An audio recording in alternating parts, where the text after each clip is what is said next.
जब मैं तेरी उम्र का था ना तो एक successful career, long term planning सब रेडी करके रख चुका था, और एक इन महाराज को देखो पूरा दिन फोन में लगा रहेगा। दैट प्लानिंग तो मैंने भी कर रखी है, ऊनो कॉइन के साथ। नए जमाने के साथ नई चीजें आजमाएं।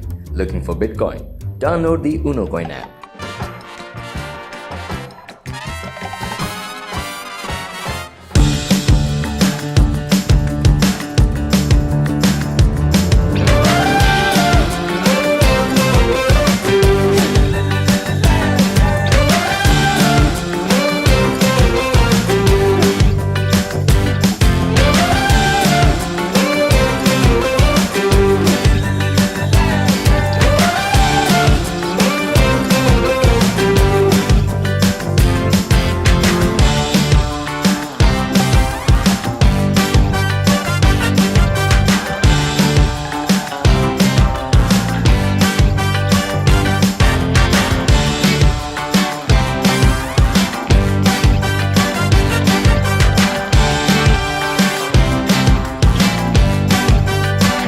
Guys, we really need to work hard.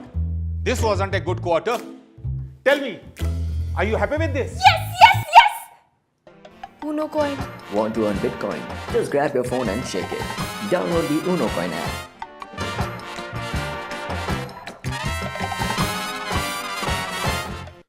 Bitcoin.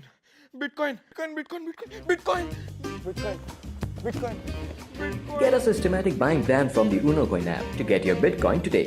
Download the Unocoin app.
Hello, you Unocoiners. Once again, welcome back to Unocoin's weekly live session. And our today's session is quite special because we'll be talking about a lot of questions that is hovering in the market.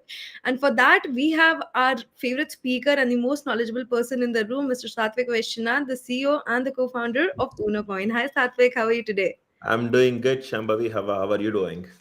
I'm great. I'm so worried about what's going on in the market right now, and amid the speculations thing going on with the internet, things are even crazier because more than you think, it makes you think of a lot of things. So I mean, yeah, I think that's most of us right now. So Satvik, to begin with, to quickly understand what happened today, if you could give an overview of what has happened, how is it going to impact the end users, and how is it going to affect the market? So we're talking about the issue that WazirX is facing. Yes. Okay. See, the obviously not all information is out in the public, and it will take quite a bit of time for them to even figure out where what went wrong, what was the root cause. But depending upon some speculation that is already happening in the media, it looked like there was some smart contract that they signed, and it was through a compromised user interface, which misused that signature to transfer the funds out into some other hacker's address, and from there it has been getting converted to ETH. So the present issue that we know is that one of the main wallets with WazirX have been compromised because of the smart contract address, whatever they were trying to sign and do something very recently. That's what it looks like to me. I mean, the hackers are getting very smart by the day, and I think, sure, the team wouldn't have speculated or even realized that it can happen at the moment. But with this kind of thing, crypto being so volatile in itself by nature, and then the user funds, because WazirX is one of the most well-known exchanges. The question comes here, when users, what are they supposed to do now? Like, is there any resort for them? Are they just supposed to sit and wait? No, that's an extremely uh, a difficult question right now. So presently, the withdrawals for crypto and Indian rupees is disabled on the exchange. Um, we will have to wait and see then eventually what are the plans that they come up with. So I was also looking at the proof of reserves report from last month. So they have actually got one completed in the month of June 2024. Okay, and that shows about I mean the holdings to be about 4,000 crores. Okay, and today whatever is getting reported, which is a $240 million, so that adds up to about 2,000 crores. So all in all, plus minus, it's like half of the money has got siphoned away, half of the user funds. So that's what we are actually like. That's what it looks like. And out of the money that got siphoned away, half of it is like Shiba Inu. These are the facts. That's all. I mean, that's all we know. Um, so, which essentially means, let's say, if there is no recovery at all, it may mean like for every 1 rupee worth of crypto asset I have, there is only like 50 paisa worth of crypto at WazirX as of today, if there is no recovery at all. So, we will have to see what are the plans they come up with to make this better. Hmm. So, Satvik, there's also this thing where, this information has come out that their multi-sig wallet has been hacked, which is an Ethereum multi-sig wallet. When it comes to wallets and security, of course, it was a hot wallet, wasn't a cold wallet. From my understanding, multi-sigs are considered as one of the most secure type of wallets. And in such a case, like, how can this happen? And, is that possible for a multi-sig to be compromised? See, if you are using a compromised user interface, if everyone, whoever is doing the signatures of the multisig, using that same compromised user interface, then even though it is multisig, it is not protecting you, right? So essentially, everyone is supposed to use a different mechanism of how they want to do the signature itself whenever they are trying to do it. And if it needs like 2 out of 3 or 3 out of 5, whatever the rules that they have set up, it should be done in a completely disconnected manner. Should not be in the same network. Should not be using the same browser.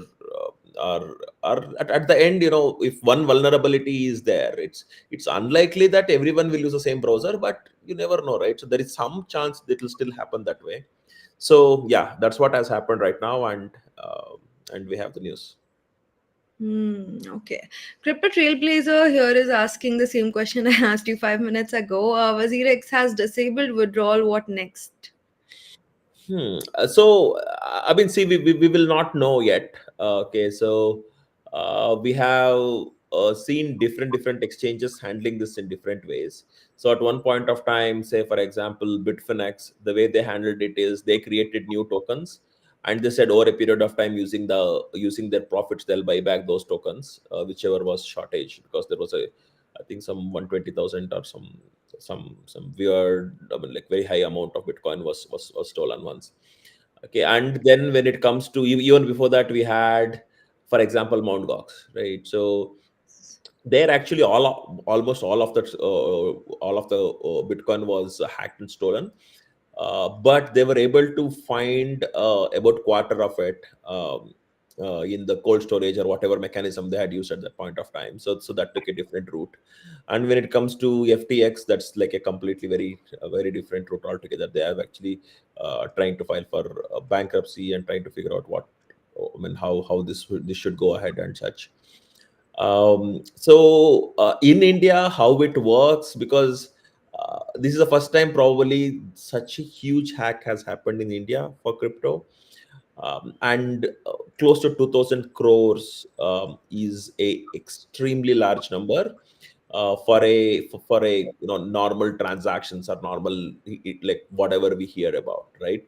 So for example, just 2 or 3 times of that is what, for example, like Vijay Mallya had to pay, and he had to flew the country, right? So it's actually a hell lot of money, really, really hell lot of money. And because they are in existence since 2017, I guess, so this is like seventh year of their operations. And they also have crypto from various points of time, wherever, and that also means they have signed up users at various intervals, and like all the entire span of about 6 to 7 years. So it all adds up, it's and how many of them even know the news today, we don't know.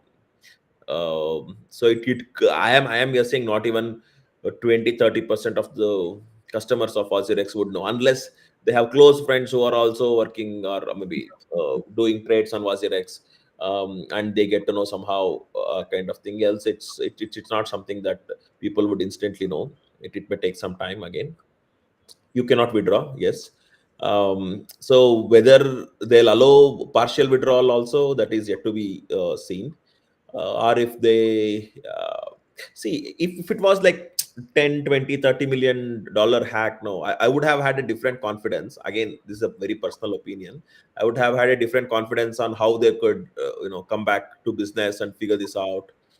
But this is a kind of money that someone cannot just figure out how to make it work. I think so, given whatever we know about crypto companies in India and Wasirex. So it will definitely be a challenge. We'll have to wait and watch. So yeah, the withdrawals are disabled. I actually don't know why they even disabled the INR. Probably they I mean, I think the reason why they disabled the INR is because else everyone will start dumping their crypto, Exactly. some or the other money, and just take it out, right, kind of thing. So they don't want that to happen, I guess. So that's why they disabled INR also. Another question, which I'm getting like quite a few on my WhatsApp from close friends or whoever have done any kind of trades on Wazirex is, okay, I had like Dogecoin, it has nothing to do with Ether address. Does it mean my money is safe?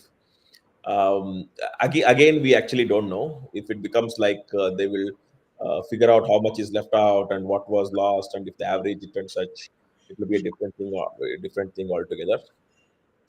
And there is also people, for example, uh, who don't want to kind of get any kind of exposure to smart contracts, any kind of exposure to Shiba Inu or some other meme coins or any other layer two and such. And a lot of them just invested in pure Bitcoin. Even they are of the same fate, because it's on the same platform, right? So and we may think that, okay, because I don't want exposure to smart contracts, I will not do anything except Bitcoin. But if the exchange like this exchange issue happens, then you're still exposed to smart contracts. It is Yes. crazy thing, right? So we'll have to wait and watch. I hope that this will not be as bad as what it is looking like. Um, but it's a lot of money. Lot of I money. think panic is, it's very obvious for panic to strike the market because this is the first time, an Indian exchange is facing something like that. And for the Indian users as well, after the FIU's crackdown, there was a lot of things, and people were really looking forward to things. But it's I mean, something that we have to wait and see how things turn out. Now, Satvik, that brings me to another question, which I'll pick later, which is about how it is a wake up call when it comes to holding your own assets, maybe in a cold storage or that. We'll come to that. But before that, we have a few questions over here in the comment section. Crypto Trailblazer is also asking, is my money safe in Unocoin? Yeah, so we did not have any funds as Unocoin. We do not have any funds in Wazirex, and or any other exchanges connected to Wazirex in any way. So fine. I mean, I don't see any kind of issues here with the funds at Unocoin. So all of that is like we self custodiate. We have done it quite well. So yeah, we Unocoin is not exposed, neither be it crypto or be it the Indian rupee fiat currency. But however, because of this, there is lot of volatility that has happened in the Indian market alone, not globally.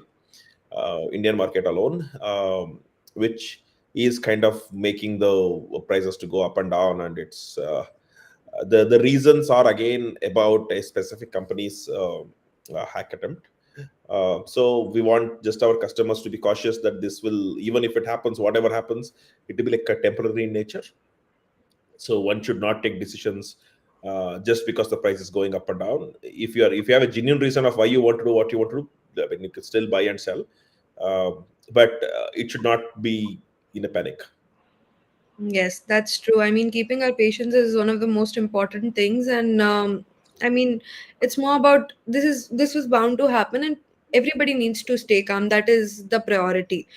Bitcoin Hub here is asking, how safe is it for people to rely and trust on exchanges going forward? It depends upon how much money you want to trust and what you are trying to do as well, right? So if you are like a market maker or you do lots of trades every single day, trying to make profit out of it and such, it becomes practically impossible for you to keep all the funds in cold storage.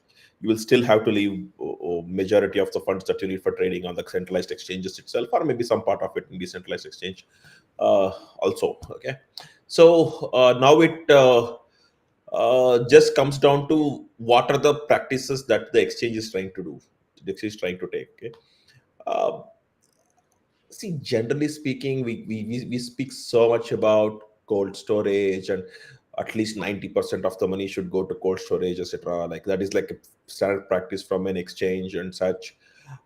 Here we are talking about 50% of the money. I don't know what else, like whatever has gone wrong has really badly gone wrong.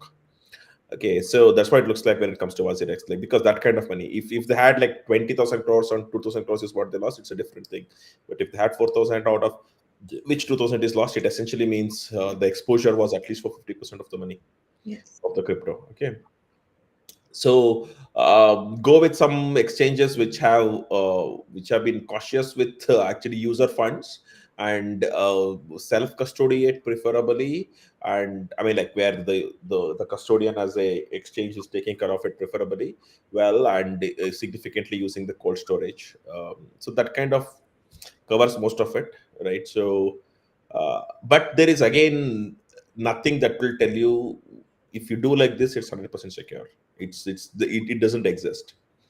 It only goes closer to zero, but still, like out of a million attempts or out of a billion attempts, if one attempt goes through, then this is where we'll end up at. Okay, so you should not leave more crypto on centralized exchanges than you can afford to lose. In fact, don't even put more money in crypto itself, which you cannot afford to lose. Forget about centralized or wherever, whatever you're trying to do. So yeah, it's to some extent you can trust. Generally, that is fine because else you cannot even do business, right? So but not too much, and have the hardware wallets and such things available with you. Preferably if you are like a very frequent trader and trade with lot of cryptos and lot of volumes every day, have a separate laptop for it, separate internet connection and such things. um, until things go wrong, you will not know where it will go wrong. So it's better be extremely cautious from now. Some things may even look ridiculous for you, that you may have to just carry one more phone just to have a Google authenticator for it, which is not even connecting to internet, right? So or yeah, like I said, you may have a separate laptop connection itself. And I know some people who who also have a separate internet connection for this, because they don't want the same network where their normal computer exists also. And if you are doing the hardware wallet, it's fine. But if you're doing the cold storage in like very traditional way of paper wallets, or creating the like disconnected wallets using some kind of hardware mechanism, it's again better to have a separate device for it. We may hear talking about, okay, like why should we spend another 25,000 rupees or 50,000 rupees? Uh, but if an issue happens, if that is what you don't bother about, then you may skip it. But if you are trading with few tens of lakhs rupees at least, I think it will still make sense to be very cautious.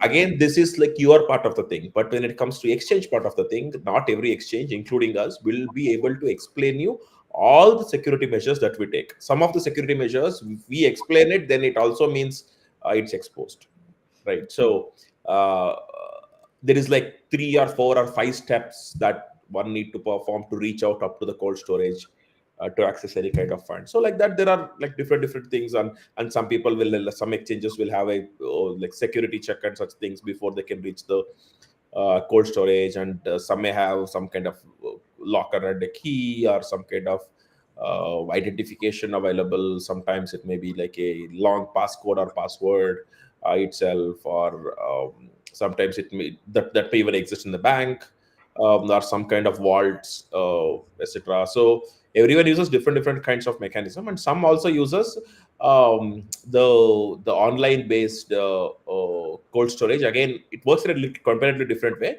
You give instructions, but the custodian will hold the crypto in a cold storage, and depending upon your instructions, they will physically access the cold storage and release those funds to you. So yeah, it's different mechanisms definitely are available. And generally speaking, the exchange gives maximum importance for this kind of cold storage anyway. The things can still go wrong. So trust that whatever you are put in the exchange and the exposure you take is at risk. And whatever you don't want to take risk, put that into the, I mean, like, do your own self custody. There's so many ways you can self custody nowadays. It's not like how it used to be till 2014, 15, 16, right? So where only way you can self custody is like paper wallets, like so tough technically. But now there are like paper wallets, which is like before, and then we have hardware wallets, and then we have so non-custodial mobile wallets itself. So where you can actually keep a mobile phone for it, just connect to the internet whenever you need to do a transaction, and do a transaction, and then turn it off or switch off the internet. It could be as simple as that, right? So, and then there are wallets which work where you have like a credit card, uh, where it just works through NFC technology and such. So there is one company called Arculus which does that. And there is again multi-sig wallet, where again it's card based, so where you have a credit card sized cards which will do the required encryption and decryption and make it and make it work for you. So there is one company in India itself called CypherRock, which are doing it. So yeah, do your research. But if you're going anything apart from paper wallets and anything to hardware, the cost of it would range between 8 to 15,000 rupees. So yeah, be prepared, and it will still be worth it. One or the other day you need it. So whatever, let's say if Bitcoin was worth about 10,000 is what it invested about 4 or 5 years ago. Today it could be like a lakh. Yeah. So what was a hardware wallet which was too costly at that point of time will instantly now looks like it's, yeah, you should afford it, because whatever you want to safeguard in it is more valuable. So True. should do it. Yeah, serious people should go to hardware wallets, I think. Yeah, not exchanges. Just not keep everything in exchanges. Definitely not. That is very, very true. I mean, there has to be a certain amount that you can keep on exchanges for your daily transactions and trades and things like that. But there's a certain amount. It's more like the money that you keep in your one bank account that you use to do daily transactions, and somewhere that you save your emergency money, like having two separate bank accounts. But the only difference is one is connected to the internet, and one is in the cold storage. But Satvik, when we talk about self custody, especially for Indians, no matter how much we talk about it, no matter how much we encourage it, there are groups of people. So one group is very much pro self custody. These people, do good research and have really sound security systems. Then there's a group of people which is the largest, which consists the largest amount of people. This group of people particularly doesn't know the importance of self custody, the need of self custody, are also insecure about taking the responsibility of self custodying those assets, and also think that this might make them lose their assets. So how do we was this particular myth?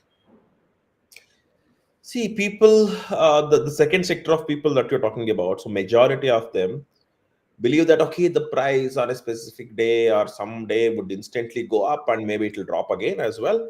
And you should have the funds accessible instantly in the centralized exchange so that you will hit the button, right? Or else you may miss out on that opportunity. So you better put a limit order and wait. For you to put a limit order, yes, you of course need to deposit those crypto in the exchange, right?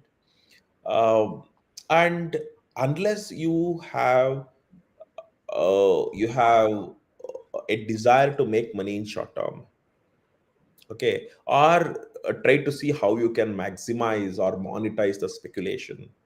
So these are all the reasons why, yeah, you will end up having the funds in exchange itself. Or else, let's say you're more in the believer of crypto, and you have the, it's like a fairyland about how a transaction would work without anyone in between, and how it is so secure in nature, and how all the things and everyone is incentivized in different ways to make some kind of transactions happen, especially with Bitcoin and such. So they believe in the fact that over a period of time, this is more like digital gold, and it is not something. I bought it at for 10,000 and I sell it when it is 15. I want to keep it for some years or maybe a decade kind of thing. Right? So they are more believers in what this technology has to offer to the rest of the world, and they are the ones who would bother about, okay, let me figure out the self custody, because trusting someone for 5 years continuously and making them hold all the money that you have, or whatever you're investing crypto, is like a little bit of stretch itself.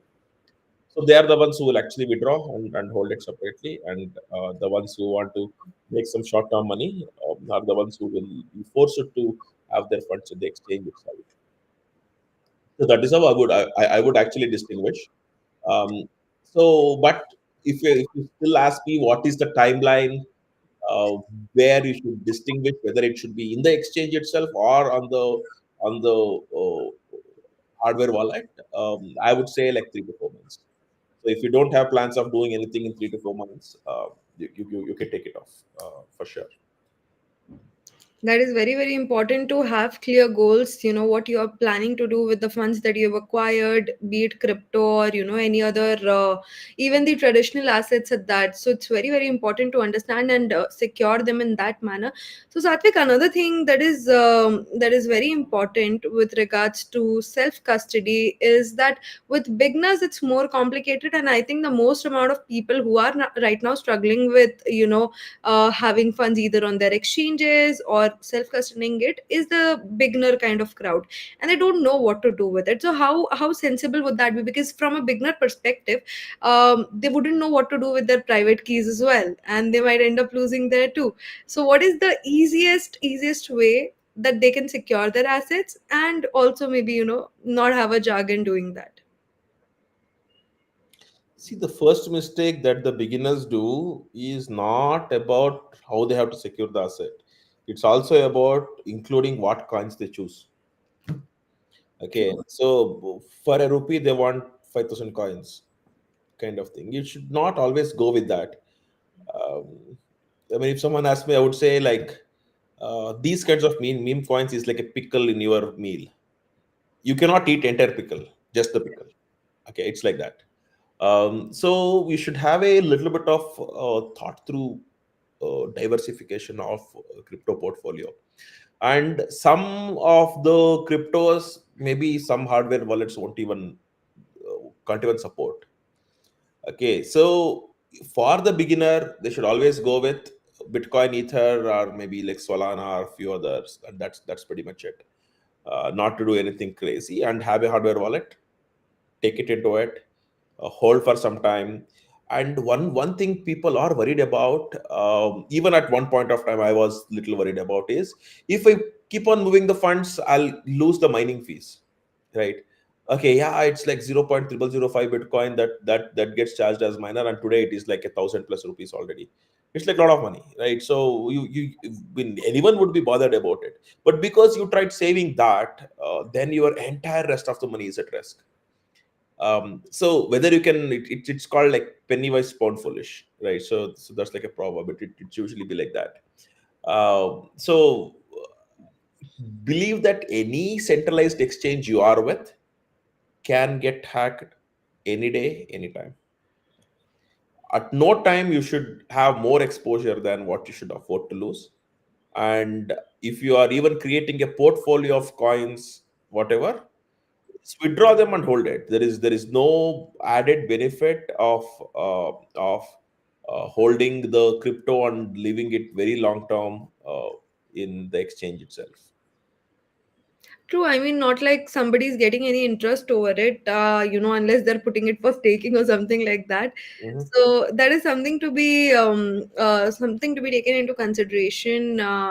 And again, Satvik, with exchanges in India, it has been a thing where crypto withdrawal is not allowed. Most of the exchanges. At Unocoin, it is, of course. Most of the exchanges, crypto withdrawal is not allowed. And, when we say that people should withdraw and maybe custody it, in their cold storage, things like that, it also becomes a problem there because those funds, they cannot withdraw in terms of crypto. So, how does this work over there? It's like a very difficult situation. See, it's okay. So when it comes to equity markets, right? So whenever you purchase equity, whenever you sell equity and such, so there is like a central house, like NSE or BSE, which is like an exchange, who are doing or facilitating those kinds of trades. But if they get hacked, maybe you lose some kind of information, but not the actual shares itself or not actual money itself. Okay, so I would say, I mean, India is little different because of multiple reasons, but generally speaking, a crypto exchange without allowing the withdrawal is a sin. Okay, so crypto exchanges should do everything in their power to facilitate the exit of of people to exit in crypto. So it's not always like you have to sell it and then get out in Indian rupees itself. And a lot of times it's even triggers the taxation event. Whenever you try to do that, maybe you'll end up in loss, and now we cannot even offset losses in India. There is like so many different challenges that we will end up facing. So if someone sits and compares different exchanges, and if they know the importance of holding the crypto close to their heart and not just within the exchange itself, I don't think people would actually go for any exchange where the crypto withdrawals is not allowed. Okay, so in Unocoin, yes, it is allowed.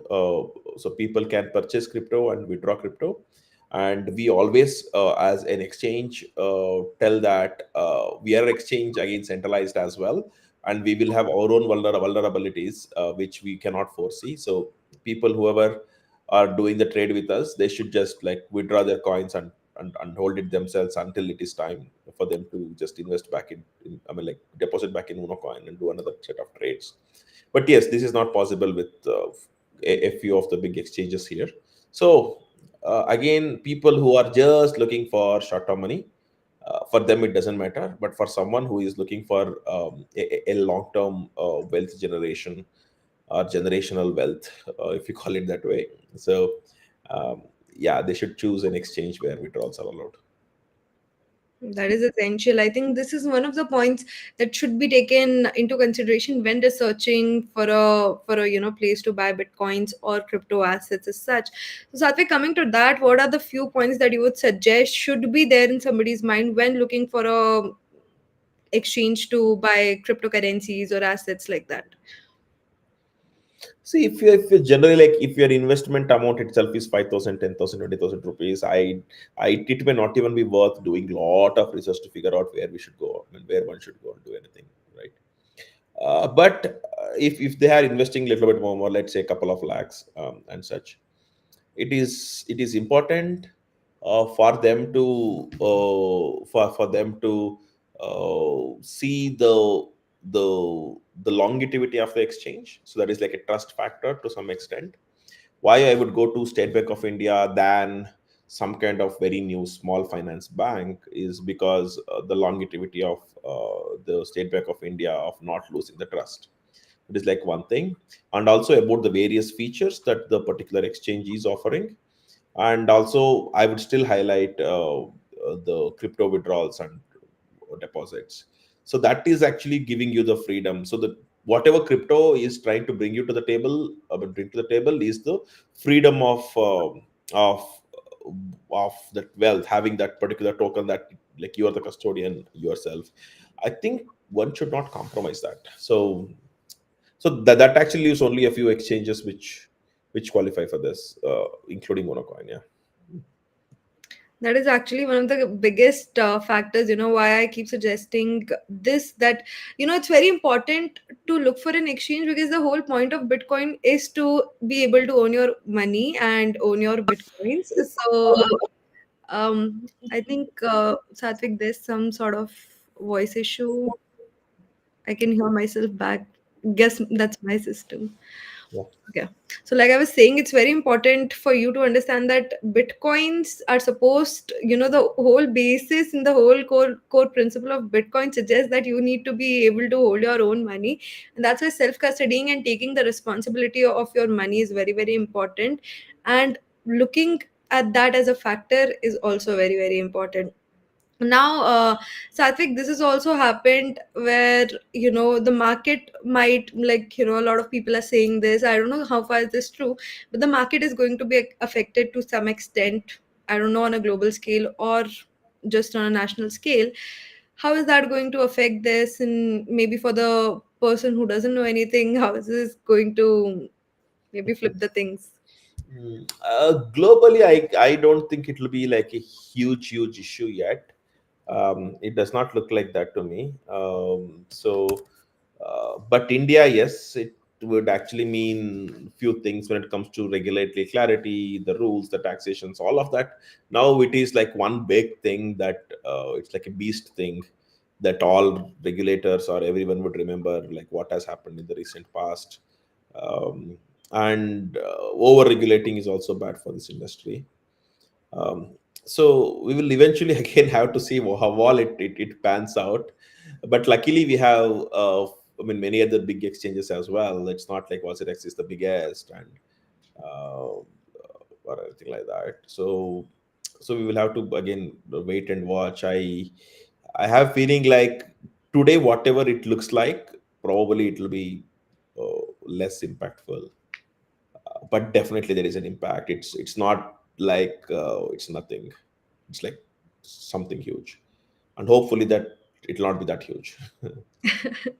Yeah, hopefully it shouldn't be that huge, because today WazirX, from the last bull run itself, and most people are using WazirX when it comes to buying crypto. Actually, a good set of people are using it, to be precise, and all those people might have bought it in 2021, 2020, and now they have come to senses that this has happened, now this is going on.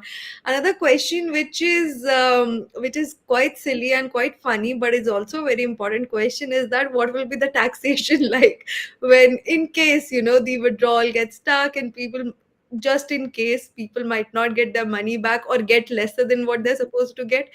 Again, the conversion is happening, so what will the taxation look like there? I think for whatever profits, as long as it's earned as profit, you still have to pay. Um, and for a lot of people, that money may still be in WazirX, and they would be thinking of withdrawing that money and paying the taxes when it is right time. And now, if you cannot withdraw that money, then you're bringing some other money. And if it is a lot of money, then it is like a huge challenge, right? And what if you don't have other sources of income? So it is like a sad event. The one whatever has happened. And if I mean, it's also important for us or whoever it's like have been transacting with Wasirex to uh, download a copy of transaction history and such and hold it. So what will be available, what will be or not be available, it's kind of a very unexpected event. So you cannot predict this will be fine, this will not be fine. You cannot say it that way. So it could actually become like very dicey and slippery slope. So one should be careful about it. And also, good. We are actually no, it's actually sad. We are discussing this in the month of July. There would be actually people who will be thinking of withdrawing some money from Wazirex this week to pay their income tax, because it's the month where all of us should file our income taxes, whatever we have earned till March 31st, 2024. So yeah, it's actually a little bit of a little bit sad for them to figure this out, I guess. So but the tax people does not bother whether the exchange got hacked or whatever. And it's also a loss which you cannot offset, because they very clearly said apart from the cost of that asset itself, nothing else is the is your we cannot offset it. Any other exchange fees or mining fees or blockchain fees or anything at all. It will be a loss.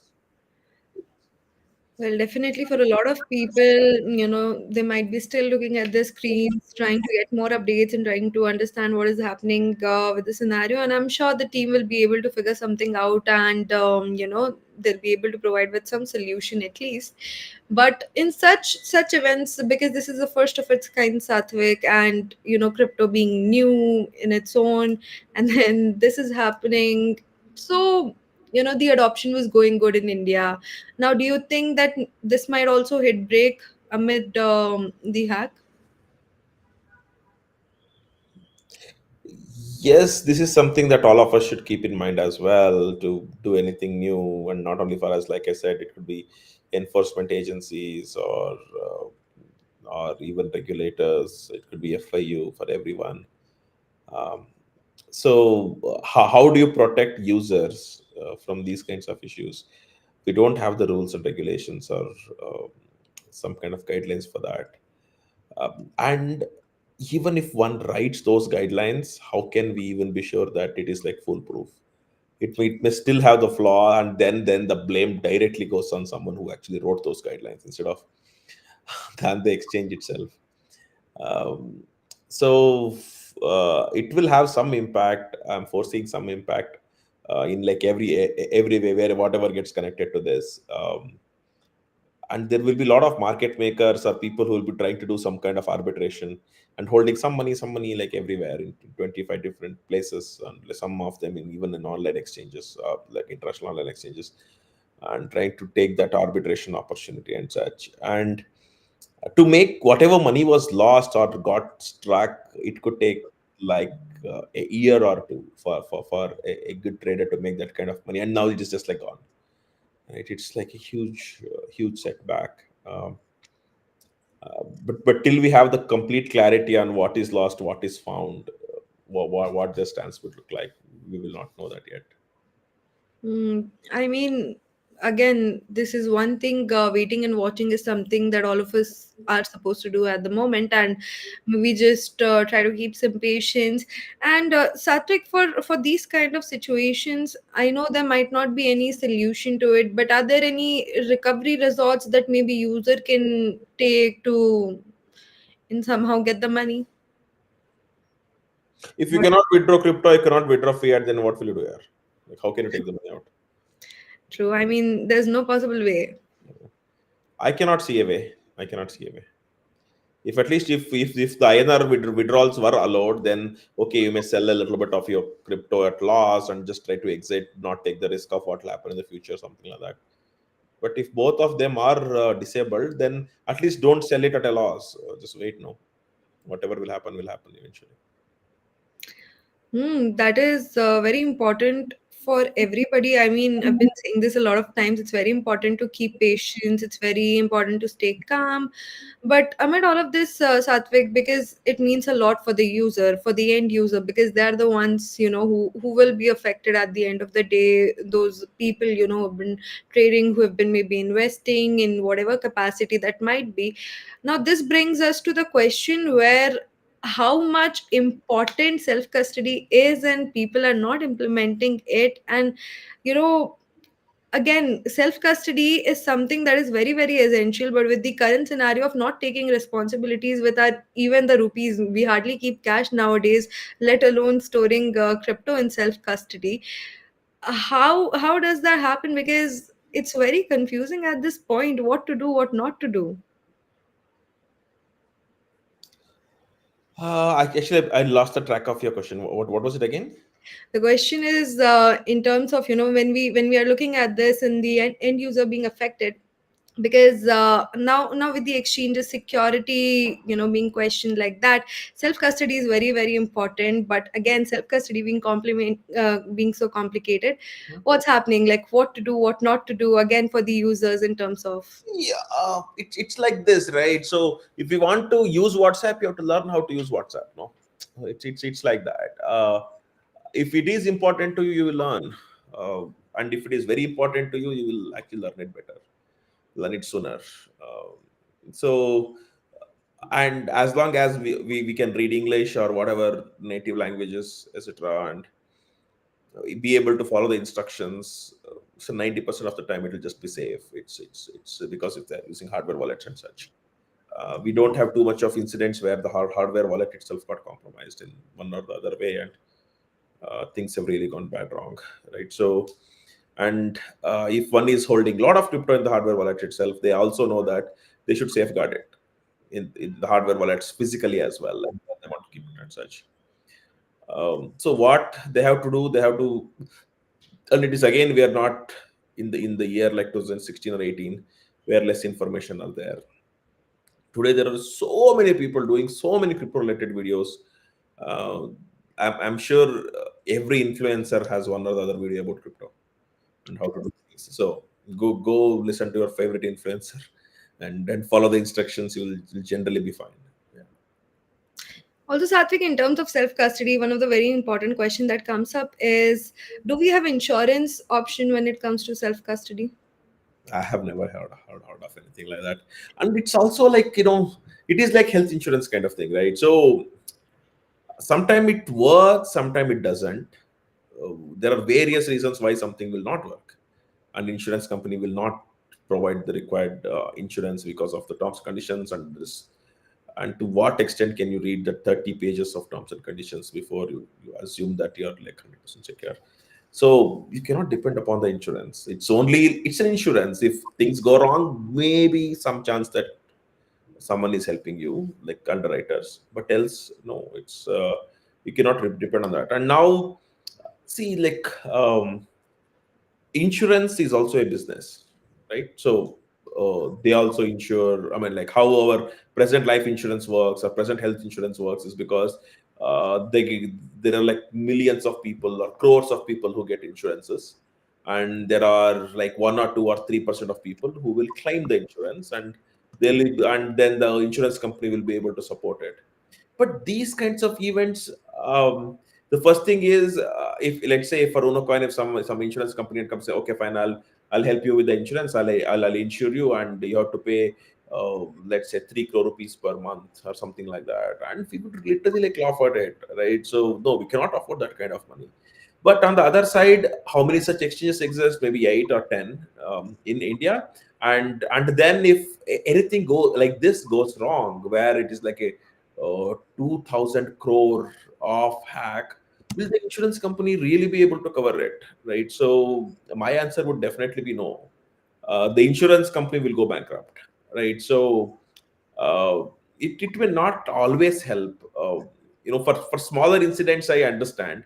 Let's say if a insurance company is giving insurances for all my users, all exchanges also, all custodians, everything, and if let's say one small user who is worth about a couple of crores, if they get hacked and if they claim insurance, it may work. But for these kinds of hacks, I don't know where the insurance company will bring that kind of money, right? So it may not work. I don't think so. You need that kind of underwriters, and do we have that kind of underwriters in India, and who want to do it for crypto?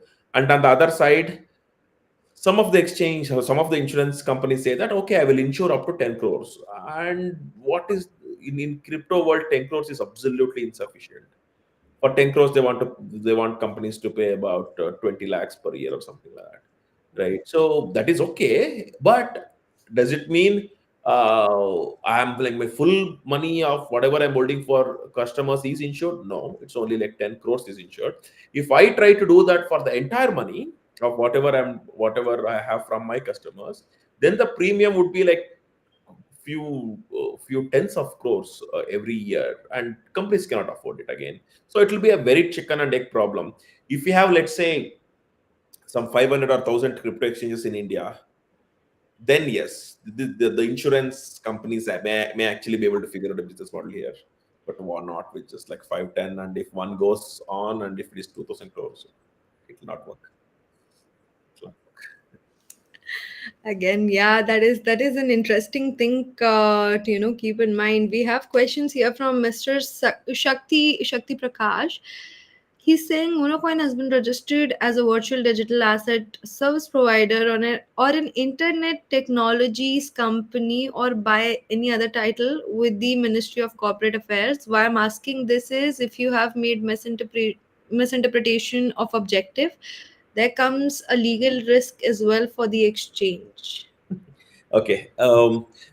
In fact, from what I know, Unocoin is the only company where our in our objectives we have very clearly written that we are providing products and services for crypto. We did not use crypto assets, cryptocurrencies. Okay, so providing services and products for cryptocurrencies. Every other exchange, whatever I have seen, they would either, like you say, they will register themselves as internet technology provider or service provider or some kind of platform, or it's like a like how the exchange of items will happen like Amazon or anything like that, right? So they try to mimic that kind of things. We definitely have not done that. So in our memorandum of association and articles of association, we have extremely clearly mentioned that we are providing the cryptocurrency related products and services, and we are fine, not others. From what I know, not, no other company have the cryptocurrency word itself on anything related to systems. I also think Sathvik, Unocoin is the only company registered under the name Unocoin. I think the registered name is also different for most of the companies, as I recall from the list. Yeah, every company that I know as well, that's true. There is not even a single company where the name of the company also is the actual website or brand name. Unocoin is the only one which have done it. Yeah. Yeah, so I think Shakti Prakash ji, this answers your question, as to what has been mentioned into objectives and what are we registered as. So don't worry, at least that won't come as a risk for Uno Coin. That is for sure. So Satvik, another thing that is coming into my mind right now, a lot of people have been discussing this because decentralized exchanges are not as popular in India as centralized exchanges. We all know centralized exchanges have led the charge of mass adoption, be that in India or in other countries as well. In terms of risk associated with storing your assets, is it the same when it comes to decentralized and centralized, or is it different somehow? Definitely different. So when it is decentralized, lot of times you are not even giving the entire custody of crypto for whatever you are trying to do. It just get like swapped, and instantly whatever it gets swapped, the output will come back. And there are like automated market makers and such who actually whose work is to actually provide liquidity for those kinds of decentralized exchanges, and they're incentivized for it. And these usually work on some kind of tokens like Uniswap or whatever. Like there are various tokens which support this kind of decentralized exchanges, and the people earn, or the fees that happens are multiple. There are like, and if they're providing the liquidity services and such, so they earn through those kinds of tokens as well. So where it means like they are very much incentivized for whatever they are trying to do. Like you say again, decentralized exchanges is not popular. Um, but if one have to see which is more secure today, with the present issues that we know, decentralized exchanges is a little bit extra more secure. But the tricky part there is you have to learn quite a there is a learning curve. It is like not very straightforward. And if you get stuck, do some mistake, some smart contract, whatever happens, then whom do you ask, right? Centralized exchanges, at least there's a human to say that, okay, fine, you did a mistake, it's irrecoverable, or let me come and help you, or I'll connect you with someone who can be of some assistance. For decentralized exchange, like there is no human here. That is the tricky part. So as long as someone is technically inclined to learn that and pass that learning curve and still be able to do the trading, decentralized exchange is definitely a good option as well. But again in India, we have this thing called TDS and such, which will not happen in decentralized exchanges. So you have to do the reverse calculation and do those things yourself. So that is something one should be aware of it. I mean, for sure, in terms of taxation, calculation, and all those things, centralized exchanges are the best bet because they're already registered, and they're already a PMLA entity and they're taking care of everything. So that is at least some extent of a surety on that front. So Satvik, another interesting thing which I mentioned at the beginning of our session today was with regards to multi-sig wallet. We know that WazirX wallet, which was apparently hacked, was a multi-sig wallet. Now a lot of people, for the high end security of their bitcoins and crypto assets, prefer multi-sig wallet because like you mentioned, the reasons why that was compromised was not because it was multi-sig. The reason were different, and but again with this, how do we know that multi-sig is the ultimate safest option to secure assets? See, there is again no ultimate or safest option. It is just adding more and more layers and hoping that if one layer fails, some other layer will protect you. Okay, so when it comes to multisig, it is like 3 out of 3 or 2 out of 3, some kind of topology, like with the ratio that you actually set up of how the transactions should work. And because the keys are in different places, so physically one cannot just steal one key and send the crypto.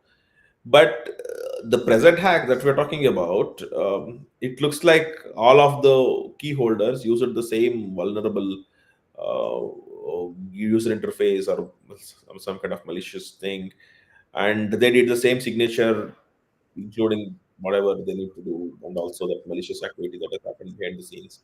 So both has happened, and it has happened for all 3 out of 5, or I don't know how many ever signatures they're trying to do, and all of that combined has now mess this up. So this is what I'm reading in the reports, and I believe that could be more true as compared to assuming an exchange like WazirX would leave half of the customer's token just on the server. It's unlikely. So it has more to do with smart contract and something actually in between going wrong in a big way. Very tricky and very interesting the way it has happened today. Definitely, at least for most people who did not so far have considered self custody, they will start considering it now. And hopefully, guys, if you need, no, If Mount Gox did not teach you, if Bitfinex did not teach you, if FTX did not teach you, the WazirX will not teach, and the ones in the future will not teach as well. So it is more like, okay, I have to do irrespective of exchanges are getting hacked or not. These should be your attitude. It is not like, oh my god, they got hacked and now I try to do it, and then you say, okay, my money is actually with Unocoin or somewhere else, like another exchange. They are for time being safe, and I'll not bother today. Is the attitude that people will take. So there may be like out of 100 people, 5 people may feel a little forced to figure out the self custody, but 95 is again lazy. And with that 95, there will be new 5 making it still 100 anyway. So that number will not reduce. That number will not reduce. It's like people will not reduce. at least I will hope for the best so that people understand. And guys, if you need any help understanding about self custody and how to self custody your assets, we did an AMA very recently. You can find its video on our YouTube channel, and that will help you understand the different options that you have for self custodying, and how can you self custody your assets quickly and safely, even if it is on Unocoin, anywhere else. So do check it out. Guess that should help you all, and stay strong amid this time. Take care and keep following Unocoin. So for now, we'll take your leave. Thank you so much, Sathvik, for your time today and explaining this entire issue in detail and helping us understand the importance of self-custody as well. It was very, very insightful. Thank you so much. And thank you everyone for coming today and watching this session. And I hope you learned something from it. We'll see you again next week with another important session. Till then, stay tuned and bye-bye. Thank you.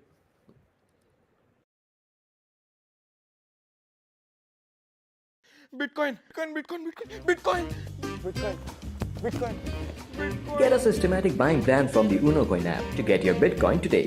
Download the Unocoin app.